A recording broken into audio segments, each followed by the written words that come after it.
Hiya, it's Paul Cookson here. I'm a poet and I'm here to show you that anyone can write a poem. I get asked lots of questions. One of the questions is it hard to write poems? I don't think it is. I think everyone can write poems. But what I'm going to do, I'm going to show you a little recipe to write a poem. Now, if you watch Great British Bake Off or MasterChef, you'll know that a recipe involves ingredients and instructions. And if you follow the instructions with the right ingredients, you make a pie or a cake or whatever it is you're making. I'm going to give you a recipe to write a poem. We're going to write a creature poem. We're going to make up a brand new creature. So the first thing is, we're going to think of a number between 1 and 10. Now, wherever you are, think of a number between 1 and 10. I'm going to go for 7. Okay? How many of you thought of 7? I bet some of you did. And then we're going to think, what has this creature got 7 of? Think of different parts of this, but it's got 7. Some people say 7 heads. Well, that's okay. Can we be more specific? And they've got 7 ears, or 7 noses, or 7 eyes. And it's at this point we've got to decide, do we want to write a nice creature or a scary creature? Usually when I do this with a class of children, I say, hands up if you want to write about a nice creature, and they go, no.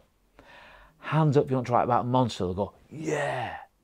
So in that case, 7 noses is more of a funny creature. 7 eyes sounds like more of a scary creature. So I'm going to put the word eyes here. One of my favourite definitions of poetry is the best words in the best order and having the right words. All right? Not your first idea, your best idea. And you might think that's strange, putting the word eyes there when you've got a gap. But we're going to fill those gaps in now. Because the next thing I want to know is, what colour are the eyes? Now, if it's a nice creature, I suppose it could have 7 pink eyes.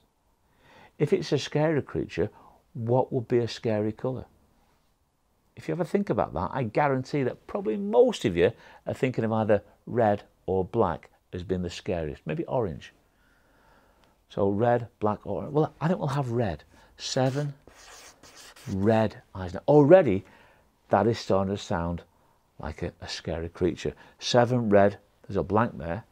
Because the next thing is, what are the eyes like? Now, people say, they're big. Well, 7 red big eyes is okay. Is that the best we can do? Probably not. There's better words of big than big. Huge, enormous. Then we think, well, we could describe them. So they could be scary eyes, or spooky eyes, or fiery eyes. Now, out of all those choices, you know, big, huge, enormous, scary, spooky, fiery, what's your favourite? I like spooky, but I think I'm going to go for fiery because that fits with the red. Okay. So we've got 7 red, fiery eyes. Our recipe then is this. We start off with a number, and then we have a colour, and then we have a description, and then we have a feature or part of its body. Now, I'm going to say it out loud, wherever you are. Listen to how I say it, and you can say it where you are, because the feel of the words is important. 7 red, fiery eyes. You say it. 7 red, fiery eyes. And saying it like that, it gives it a certain mood. You can go, 7 red, fiery eyes. And because your voice has changed, it changes the mood of the poem. Whereas if you say, 7 red, fiery eyes, it suddenly becomes scarier. One more thing. I say 4 more things. We're going to add on 4 words that end in ing. So, what are these eyes doing? Right? Well, I say eyes are looking. But if you're a monster, would you say, oh, look at that monster is looking at me? Is that the scariest word? Or blinking, eyes blink, but you say, that monster, that's not really scary, blinking, is it? So, if I said staring, now that's scary. Now you might say, because they're fiery, they might be burning. They could be very bright. In fact, they could glow in the dark. So you could have glowing. What else are the eyes doing? Well, they're spying or hunting. I like both of those words. I think I'll have spying. Okay.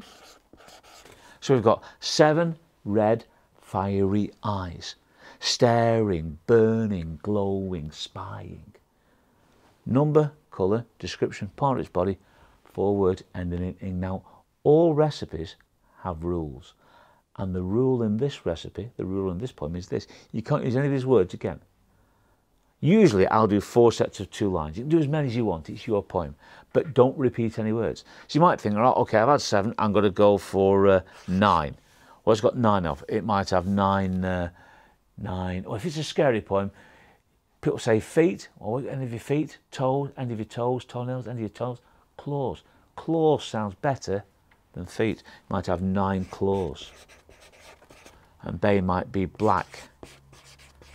And they could be, describe them sharp or pointy. I like pointy, actually. So what are the claws doing? Well, obviously they're going to be scratching. All right, a bit like my pen. Or scraping. Or they might be pointing. So you've got pointy and pointing. All right, and they might be digging. So now you've got 7 red, fiery eyes, staring, burning, glowing, spying. 9 black, pointy claws, scratching, scraping, pointing, digging. And the rhythm is really important. And also, once you start saying it out loud, you notice that scratching and scraping sound good together because they're examples of alliteration. Also, staring and spying, right? So you might think, all right, I'm going to change the order around. I'm going to have burning, no, I'll have glowing, burning, spying, staring. 7 red, fiery eyes, burning, glowing, spying, staring. 9 black, pointy claws, scratching, scraping, pointing, digging. Now, I actually like the scratching and scraping. I was thinking, if you had words that rhyme as well, you could have scaring. So you might have scratching, scraping, something, scaring, and you start to build up your poem. And that's where you find your poem taking shape. But basically, number, colour, description, part of its body, 14 words, and you've got a poem. If you want to write a poem about a nice creature, it's not going to have 7 red fiery eyes, it'll have 7 pink fluffy tails. Or a disgusting creature might have 7 green slimy nostrils. Or a funny creature, 7 blue hairy bottoms.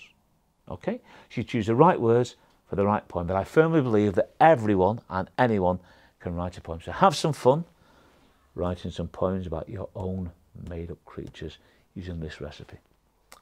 Okay.